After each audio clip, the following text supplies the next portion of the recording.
We haven't shot the ball well for a long time, so I don't think that's a surprise. We're just not making enough perimeter shots. That's something that we need to do. I thought Marek was good inside. Quincy had a really good second half. He battled them. But we just are not making enough shots to win. The first half, I thought we had really good looks. Elijah missed some wide open shots, missed a layup. Late, we made a good effort, got back 6, and they banked the 3, and we're not able to overcome something like that right now. Somebody that can. We've seen a few of those banks this year, but that was a crucial one. But when we were down 4, Joe made a good drive. We got through. We got a stop, and he made a great play in the lane to get us into overtime. But we missed some free throws late that we have to make. But we're just not making enough shots right now. He got hit. Got hit, Barama's knee. He was a little bit dizzy, a little blurry. It's a tough call. Yeah, he got hit. He's got hit in the head 20 times this year. He was a little blurry, and he felt he could go, but that was it. It's not my decision.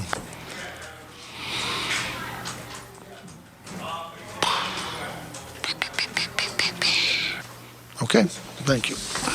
Welcome to the Cuse Militia Podcast with those two unapologetically biased, orange-blooded homers, Sean and Joe. What's up, Cuse Nation? Thanks for tuning in to the Cuse Militia Podcast with Sean and Joe. If you like it, please share it. The universal handle for the socials is @Cuse Militia. Go there, join the militia. We are the only Syracuse sports podcast centered around giving you, the fans, the voice. Happy Sunday. Happy yes. Sunday. And happy birthday to our very own Joe Georgievich. Joe, here we go. Joe, it's your birthday. What'd you wish for? I can't tell you. It won't happen. It won't come true. It won't come true. You almost got me. What are you, 37? I know, I almost got you. I almost had you. Yeah. 37. 37. I mean, 27. 27. Yeah, right. Look, hey. I feel 27. Yeah, you act it too. Rate, Thanks. Review, no problem. You're only as old as you act. Hopefully I look it. So, yeah, when you shave. Yeah. That's why I shave. And hold on. When you shave with a hat on. Oh, come on. Once the hat comes off, bro, you're 40. You're pushing 40. Come on. Like dude. reality strikes. Dude, everybody. The there's so many follicles. people that shave their heads that aren't 40. Follically challenged.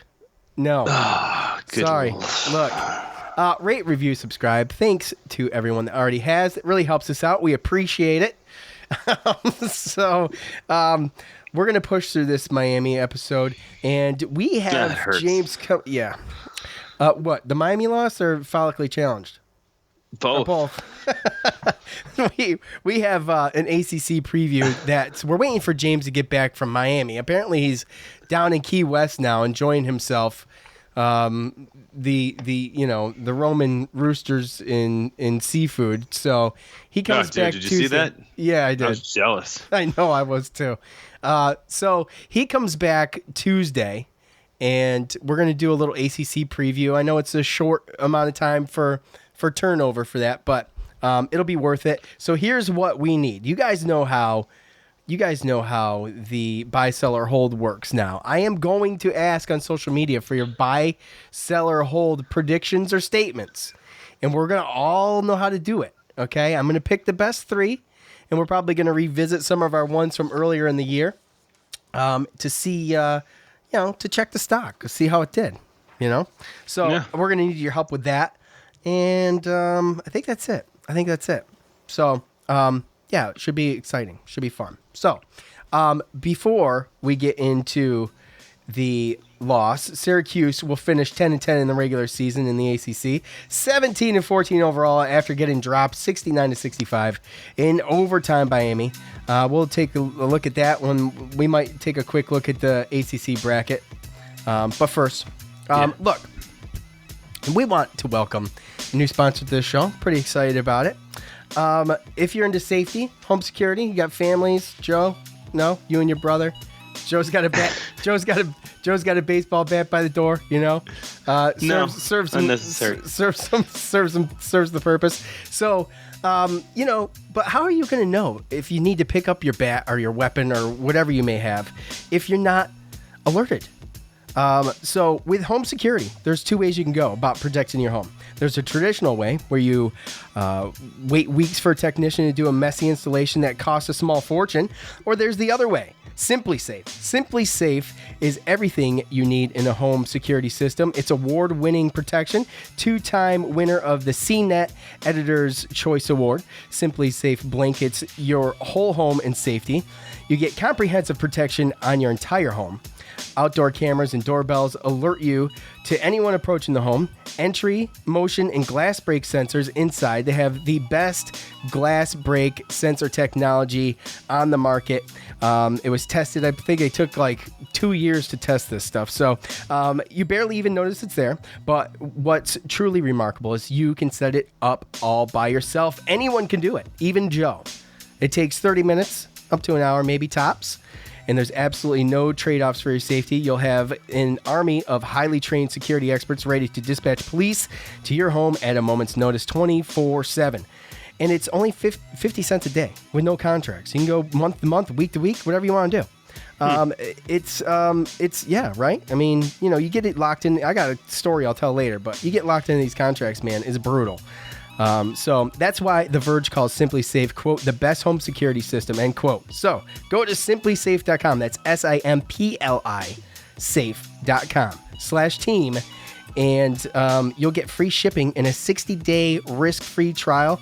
You've got nothing to lose. Go there now and be sure you go to simplysafe.com/team. That's simplysafe.com/team. Thank you, Simply Safe. Okay. Yeah, I love how you throw that in there. Even Joe can do it. Come on. Well, even you could do it. Of course I could do it. Of course. Right. It's that easy. I'm a handy person. That's the point. No, you're trying. Okay. No. All right. No. What are you talking about? No, that's the point. Even you could do it. That's what I'm saying. That's how easy it is. Is that? I don't get it. I don't know what the problem is. So. Dude, I got skills, bro. I could do that. All right. That's what I'm saying. You took 3/4 of the skin off your finger jacking up a card today. Look, semantics. that happens, okay?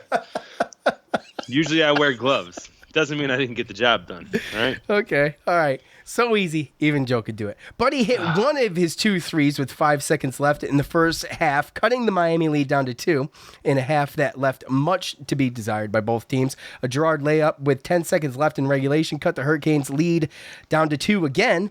Wardenberg would be immediately fouled and go on to miss the front end of a 1-and-1. Rebound Edwards to Joe, who would make a foul line jumper. It would put the game into overtime eventually. Isaiah Wong's 3 with 3:29 remaining in overtime would sum up the 5-minute segment there because Syracuse chased those 3 points to the bitter end in a 69-65 loss. The good Mark with the first 4 points of the Syracuse game, and he never in the game, and he never stopped. He finished with 17 points and 7 rebounds. Bramo 10 rebounds, but some foul trouble to go along with that. Joe shot at the end of regulation. That was good. Gave us a shot, a fighting chance with Elijah out. That's it. That's the good. That's all I got. So, the bad. Elijah spent the second half on the bench. As you heard Coach talk, he was suffering from dizziness. And he hit his head on Sidibe's knee late in the first half. And he was grimacing pretty good going down the stretch, finishing that up. So we talked about Miami's rebounding woes. Coming into this game, they were 313th in the nation. They were actually +2 on the boards, 43-41 against Syracuse. And, just frustration mounting there. Syracuse is about a 74.5% free throw shooter on the season as a team, and they shot 63.2, 12 for 19, 7 missed opportunities there, and I don't know. They haven't let me down much in that category this year as they have the past couple of years. So when you see stuff like that in a close game, it just, that's what you reflect on. So the Orange shot 20% from 3, 5 for 25. Buddy and Joe were 4 for 20 combined, 36.9 from the field, 24 or 65. That 36.9 from the field in this game was what Syracuse was shooting from distance before they started this roughly, say, 12-game skid. So, just frustrating, Joe. A game we should have had. A bad loss. It was, it doesn't matter. But going into the tournament, hoping to gain some momentum, and we missed a good opportunity for that. So, anyway. Yeah. Well, this was probably the most disappointing game all season to me. I would agree. And the only reason was, I was watching basketball all day before Syracuse, cheering against the bubble teams, the teams that needed to have work left to do everything like that, still thinking that there's an outside shot that we could have maybe just, made a run to the finals or, get a couple wins. And there's the teams out there, if you actually are paying attention to the spectrum of college basketball, the teams that need to win aren't. And the bubble is just a mess. There's a lot of mid-major teams that still have at-large chances just because of how bad it's been this year. And that just kept my hopes alive. And the fact that, the first 20-season conference season as far as the ACC, so we didn't know how the committee was going to put that into effect and everything like that, right? So to me, there was still a lot of question marks and still a lot of unanswered things from the committee itself and from the way that they were going to choose the tournament this year and how they were going to look at the ACC teams because of that change. But they just threw any type of hope of not having to win the ACC tournament right out the window. Yeah, which, let's be honest. We were cautiously optimistic on that, but in all reality, I think we were both leaning that way anyway. And like you said, not a whole lot of upsets happening, and it's been one of those years where there hasn't been a ton of that. But I don't know.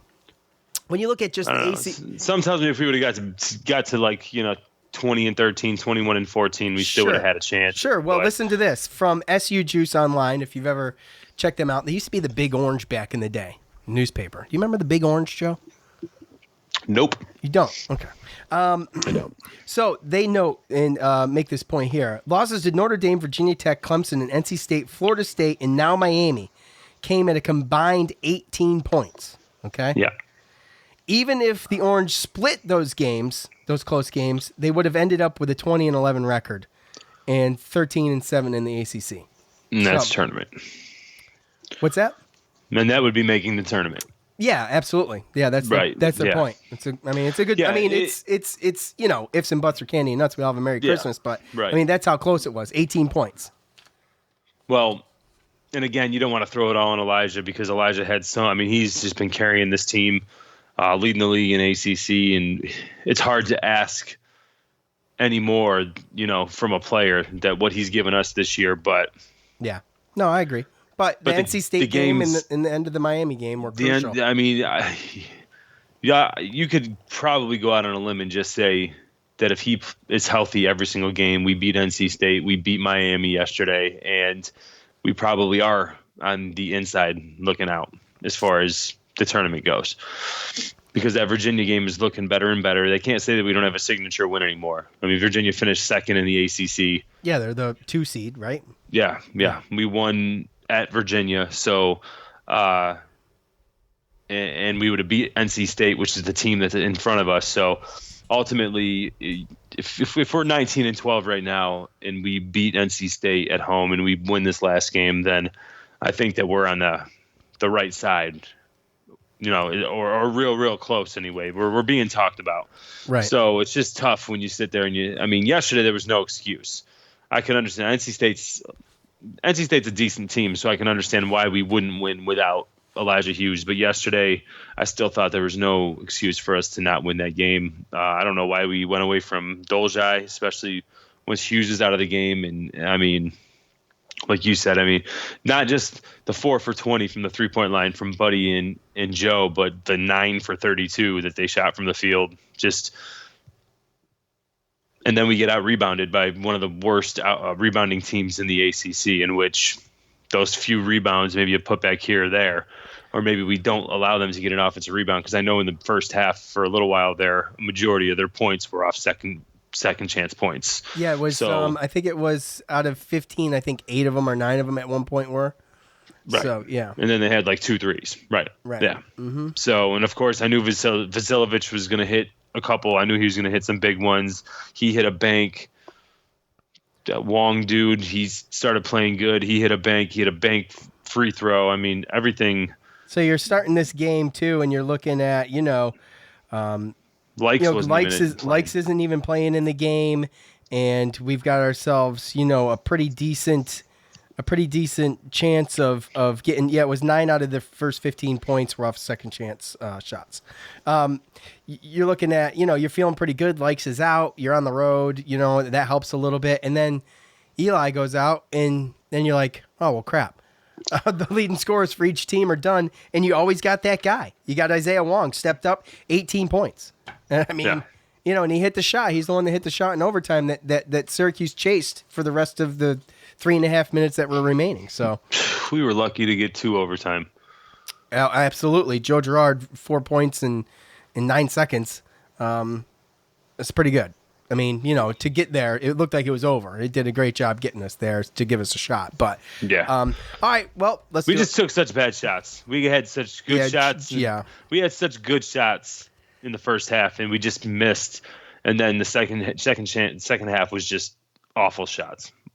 Yeah, it was tough to watch. That's for sure. Yeah.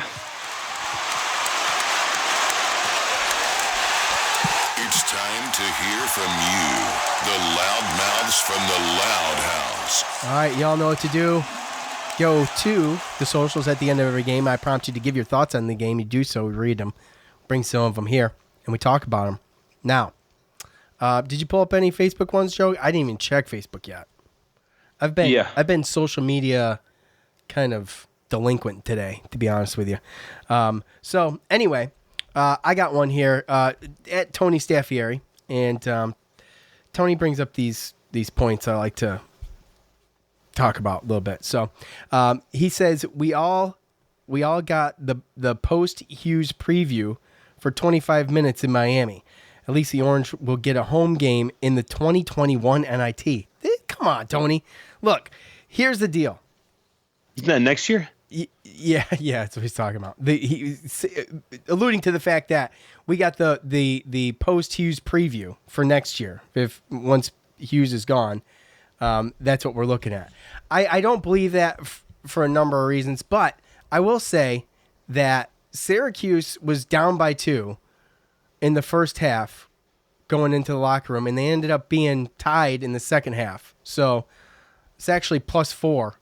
If you really want to break it down, they actually played a better second half but while he was on the bench. And I mean, things got going late for both teams, but that's the fact. So, I mean, is it going to be easy next year if Hughes leaves? No. But I don't think it's going to be that ugly. And the reason is because this team's going to grow. They're going to be better. These guys are going to be better next year. You got some guys coming in. Got some like Quincy, I think, is going to make strides. Sidibe, he's been great in the past. I think he's on like 5 games now. I know he didn't score a lot, 2 points, but 10 rebounds in this Miami game. Got in some foul trouble, which stymied his minutes a little bit. But he's going to be a senior next year, and I have faith in Sidibe being pretty decent next year as a senior. So yeah, I think that what we've seen from Dolzaj and the way that he's kind of taken a little bit as far as a step of a leadership role, but also a scoring role. I think that's going to get better. I think Sidibe's going to get better. Gary Ayer's going to get better. There's really no reason not to think that pretty much that whole back line is going to be improved, and hopefully with some more weight. I mean, to me, that's the biggest thing. I think they got to get some weight and confidence, and so they don't get pushed around so easily. And you saw that even when they did play with confidence, they played a lot better. Boljak, he's gaining weight. He's learning from the bench where he's at now. Jesse Edwards has put in some good minutes this year. Yep. So we don't know, but I get the point, though. I mean, it's frustrating, and absolutely it's frustrating. Go ahead, Joe. Yeah. What do you got? So Dominic on Facebook, seriously, without Hughes, I'm surprised we got it into OT. We Yeah, there sucked you the go. first half. Yeah, right. Like we said, we sucked the first half aside from him and Dolzai.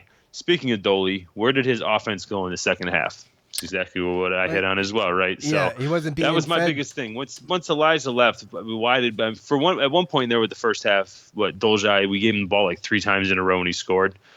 Yeah, he had the first 4 points, too. Drove the lane by himself, pretty much. Set himself up, you know? So why do we stop from going from there? Why have we done threes? that? We've done that so many times this year, Joe. Is it a panic thing for? It's like we're trying to force people to get a hot hand instead of trying to get the best shot out there. Yeah, we're like it is. And Coach alluded to it in the press conference. Like, we're not a great 3-point shooting team. We are on the trend to be one, but when everything is said and done, like, we're not that great. These past 12 games or so have been horrendous. Really, they've been really bad. Well, that's just the other teams. I know it's defense, making the adjustments, right? I mean, as you but get good farther players, on, good right? players. I mean, look at Virginia Tech. Yeah, But again, it's not so much sometimes the good players or what. Sometimes you just have what you have, and there's been a lot of press conferences where we've heard Jim Boeheim talk about, that this is just what we have. We knew that there was limitations. We knew that things that we weren't going to be able to, get better just in the middle of the season, just with a snap of a finger. And as the season's gone on, teams have learned that to play defense against us, they want us to force the ball down low to the bigger guys that maybe aren't as efficient, or they want to force us to try to drive. That's why they take away the 3-point shot. That's why Buddy and Joe, they're always got people in their face, right? Now, Elijah, when he's playing against a guy, then he can kind of get his own shot, right? Yeah. But other than him, if they take away Buddy's little drive, right? It's drive and spin around in the lane and kick it back out, which is usually what he's been doing. And then the shot, right? Or Joe Girard, what did he do? He'll drive and he'll pull up at the free throw line. Yeah. That's about all they got. Buddy's had that game going, and he's kind of even gotten away from that. I mean, Buddy had a quiet 12 points. I didn't think he had that many. But teams take it away when you know, right? When you know that that's what it is. Okay, you know that he wants to drive to the middle of the court, or he's going to shoot a 3. Yeah. So as a defender, that's all you have to worry about. Now, easier said than done, right? He's 6'6". Usually you got 2 guards guarding him. But again, as the season, what happened to Virginia Tech? Do you think Virginia Tech all of a sudden just sucked? Or did you think that all the teams and the coaches and everyone, they played enough games to figure out what they had? Yeah. Right. So now they force him to do the things that they can't do, that they have limitations doing. And that's where you see them start to struggle. And it's the same thing with us. I mean, we have missed some open threes, but a lot of it's not just us as much as it is the defense and us not having other options. If we feed Dolzai in barriers. They've stopped feeding Dolzai multiple times, and even a couple games, like I think you were about to just say, is Gary A. They stopped feeding him games where he was hot. Like, go with what works until it's stopped. You know, at least force the defense to make them adjust. And at least with Dolzai too, and he's getting in there, he can draw fouls. Like, this dude's probably fouled like 10 times a game, but when he's driving, he can draw the foul more times than not. But this dude's fouled all the time, time. I don't know if people don't see it or what. Like, the dude gets hacked. It's unbelievable. All right, at McDale Larry. That's 3 first names, bro. At McDale Larry. Okay. Just so it's my brother Daryl. They all share it. Yeah. Just so frustrating. Just so frustrated with Joe G. Tired of hearing, but he's a freshman. He has definitely regressed. Him and Buddy at the top of the zone is a disaster. There. Now I feel better. Well, to the point you're just making, I don't think Joe has regressed, but I think he's been challenged more. I think it's been tough for him to get into his game, and obviously, as a freshman, that's a legitimate thing. But he's a freshman. It's not a blue chip guy. He's coming out. He's a star in New York, obviously, but he's still a young kid, and he's still got to learn, the pace of the game and all that stuff. So I kind of give him the benefit of the doubt. There was a lot of talk on social media about the shots he was taking, and dude, he took some ugly stuff, man. A couple times, once in overtime, notably from 3, and I don't know. He's been known to take some bad shots, but I mean, I don't know. At some point, you gotta learn from that, right, Joe? Again, it's just one of those things where if he's taken some bad shots and made some too. I know. And there's a handful of them all year where I've been like, oh, I don't know about that. Okay, it went in, right? So if it goes in, then it's never really a problem. But again, I wasn't a huge fan of the shot selections. Definitely wasn't at all. No, I know. I almost want to say at the end of the game, they cut to Jim Boeheim on the. Oh, hold on. We're going to talk about that. You want to do it right now? No. Okay, go ahead. But yeah, just overall shot selection in the second half was just bad. Yeah. You got another one from Facebook? I do. To hit up something that you were talking about earlier, Rocco from Facebook, 6 lost close conference games this year made the difference between 17-14 and 10-10 in the ACC, and 20-11 and 13-7 in the ACC. If we got half of the lost ones, or even 23-8 and 16-4 in the ACC, if we could have gotten them all. The team is genuinely not that far off. I'm not as down as a lot of folks are. Yeah, I'm not down, and the reason I'm not down is because I didn't Syracuse football this basketball team. You know what I'm saying? I didn't set the expectations of, having, going to the Final Four this year because we got a bunch of shooters finally. Right. I didn't have that expectation. And, I think a lot of people did, but the main thing about this team, I think, was that they worked together. This is Jim's, I think this is his worst season. Like, by the record. Statistically that way, by the final record. I think it's his worst season of his tenure. So, I mean, it's tough. It's tough. I don't know if it's his worst one. I think I read it. I think I read somewhere it is.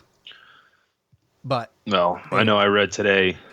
Old high school buddy Greg Crandall on Facebook said that this is the 6th straight season with the 13 losses. Oh, really? Yep. So, but we've made the tournament and made some runs in those seasons too. So that's why I never really understand why people get down so early. Yeah, well, we had one of those. One of those was a Final Four team just a few years ago. So yeah. But and we're gonna take a look at the ACC tournament quickly before we sign off here. But I got one more. I got two people making the same point here. At SU Burrow. So at one of the last timeouts, the camera panned into the SU huddle. No coaching whatsoever. Silence. No talking. What's that all about? There's nothing to say to the players. That's messed up. Then I got at Gypsy Pedals. It was almost as bad as the timeout where Boeheim and the entire team sat in complete silence instead of drawing up a play. Well, they were on defense, but it was an awkward moment. Was it not, Joe? Yeah. Definitely an awkward moment. I can understand. Everybody was the culmination of the season, right? They're just sitting there waiting for the buzzer to hit the court again. Yeah. A little frustrating. I understand fans are like, what the hell is going on here? And then the Jim Boeheim haters obviously jumped on that. That's red meat right there. Yeah, no, 100%. And it's tough. I think that he was frustrated from the beginning, even from his presser. Like, you could tell he was frustrated about that whole Elijah Hughes thing. I think it was more or less a team doctor that ruled him out. I think that's what happened the first time, too, against NC State. I think that's why. To your point, we made that point before. Well, NC State was something different, though. He visually had ice on his groin. And yeah. You could speculate what happened. I'm assuming the bump from when he fell back into Sidibe's knee, and he was rubbing his head, and it was noticeable when it happened. And it was right near the end of the first half. I'm assuming that had something to do with it, and he probably got into the locker room and he might have got checked, and they didn't want to take the chance or whatever. But you could tell, I think, obviously, Elijah Hughes was upset about it, and Boeheim, he was upset. Probably, most likely, they were both frustrated more than upset. But there's nothing you can do about it with safety, player safety, the way that everything is NCAAs. It's not worth chancing. It's not worth chancing. It's not worth someone going out and bumping their head again, and now you got a real problem. Yeah. No, see, like what I was gonna say was I thought that near the end of the game, like I said, it might not be 100%, but I'm pretty good at reading lips, and it seemed like he was on the bench, and Boeheim kind of leaned over. I don't know what coach it was, but I think he said too many bad shots. Is I think what I heard, what I saw, read his lips from saying at the end of the game, like when they had lost and it was over. Yeah. So again, that's just really what it is. There's too many bad shots, and I think that in certain situations you just got to feed other people and the people that are hot. And I think that Dolezaj was hot. I thought that our big men were playing good. The chances of getting some rebounds and some stuff down there with Guerrier. But it's tough to change the way you've played offense the whole season on the last, the last game of the regular season. Yeah, I know, but it's kind of one of those things where that game has been played already. We've watched that game numerous times this year, and you got to be able to step off the 3-point line and do something different. And if someone gets hot, they get hot, and then that's great. But when you're in overtime and you're still trying to get hot, like that's the time to be like, okay, it ain't gonna happen today. Right. Come up with something else. But and let's try to get to the line. Let's try to. That's one thing that I think that we which do is have another to, issue. 7 missed free throws. So. Well, we had 7 missed free throws, but also just the chance that we don't have guards other than Elijah Hughes that can really drive and. Yeah, get in there and get the foul and be able to go to the line right? And be reliable. Now there are some times where it looks like Gerard gets fouled, but I mean I don't know. Can't really tell a lot of times from the angle. It's tough sometimes. I mean, most of the ones I see, when I mentioned briefly about Dolezaj, are on rebounds. I feel like a lot of them are on rebounds. There was one where he had a dude's elbow in his ear, over his back, and they didn't call it. And it's just like, come on. I do think the officiating to the point though was pretty good in that game. I feel like they let him play a little bit without it getting too crazy. I felt like it was fair. I just, it's just for some reason there's always that guy that has a hard time getting the ref's attention, and it's Dolezaj. It's been that way. So anyway, do you want to take a look at this ACC bracket real quick? Do you have any? So we're going to play either the 11 seed Virginia Tech or the 14 seed North Carolina. What a horrible, horrible time to be a 6 seed. I mean, I got to root for Virginia Tech in this, but Joe, looking like, if everything plays out the way the odds say it's going to play out, we're probably facing North Carolina again. Yeah, it makes sense. And right. not for anything. Perfect combination. Yeah, the game's probably going to be on. It says 9:30, right? But you're looking at 10 o'clock probably. And I think all the games. Wednesday night, right? Yeah, I think all the games. If we were to keep winning, all the games are going to be 9:30 games, which means they're all going to be 10 o'clock games. But hey, it is what it is. But it's just the luck of the draw. Well, I think they're 9 o'clock games. They put the 9:30 because of the half hour. So depending if the game runs late, essentially, they always try to throw. They're trying to add it in. They're trying to add the. Their game is going to start half an hour exactly after the Notre Dame Boston College game ends. That starts at 6. Right. Or sorry, that starts at 7. Yeah.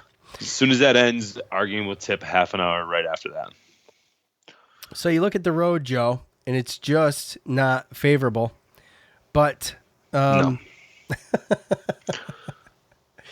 So, well, what can you say about it? What can you say? Where would you rather be? To be a 7 seed, to be Notre Dame would be great. 5?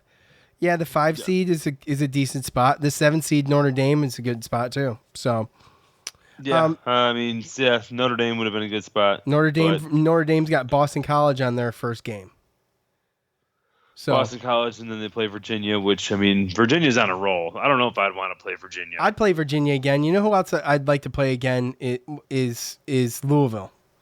So, and I mean, that's a possibility. But look, we I know matched up so bad against Louisville. I know, but we got crushed so bad. I feel like we got to do better than that. The only team I really don't, when you look at the ACC right now, and I know North Carolina just lost against Duke last night, but that's one team I just don't want to play, man. I just don't want to play UNC. Well, let's go Hokies. Let's go Hokies, the choky Hokies. It is not going to happen, but we'll see. No, no, I know. That's just how it rolls, right? It is what it is, right? Yeah, it is what it is. Got to play North Carolina, then got to play Louisville, and then we'd probably have to play Virginia. Yeah. And then and then you're looking at Duke or Florida State. Most likely, yeah. So, and we'll go through the predictions. James released his bracket if you want to check it out on Twitter at Twitter. So, What, he filled it out? Yeah, he filled it out. Yeah. Oh, all right. Are you gonna do that? Yeah, I'll do it for the next show. Why the hell not? All right. I'm gonna add some. James went. Look at James's. James's is like straight seeded run, pretty much. Oh, it's chalk? Yeah, basically, yeah. So I didn't look at all the games, but pretty much, yeah, pretty much. But so I want to add some quirks into mine. I got to do something. It's no money on the line. So anyways, all right. True. We appreciate everybody. Look, get ready for some good buy seller holds. We're looking for the best three, okay? So, and if I come across a couple that are the same, I'll give each person who kind of brought up the same situation credit. So, not that you guys care, but we'll have some fun with it. We'll revisit some old stuff. And there's not much to really talk about the ACC tournament, guys. I mean, I'm just going to be honest. We'll get James's thoughts. We'll go over our brackets. But, I mean, you pretty much heard it. Okay? You pretty much just heard it. You could look at it. There's your preview. So I want to thank all of you for listening. I want to thank everybody who participated in fan feedback this time around. Happy birthday to Joe. Happy birthday. Happy 37th birthday, baby boy. And I want to thank Simply Safe for jumping aboard. And I think that's it. Thanks to James on guitar. For Joe, I'm Sean. We're out. Thanks for listening to the Cuse Militia Podcast, the fan's voice with Sean and Joe.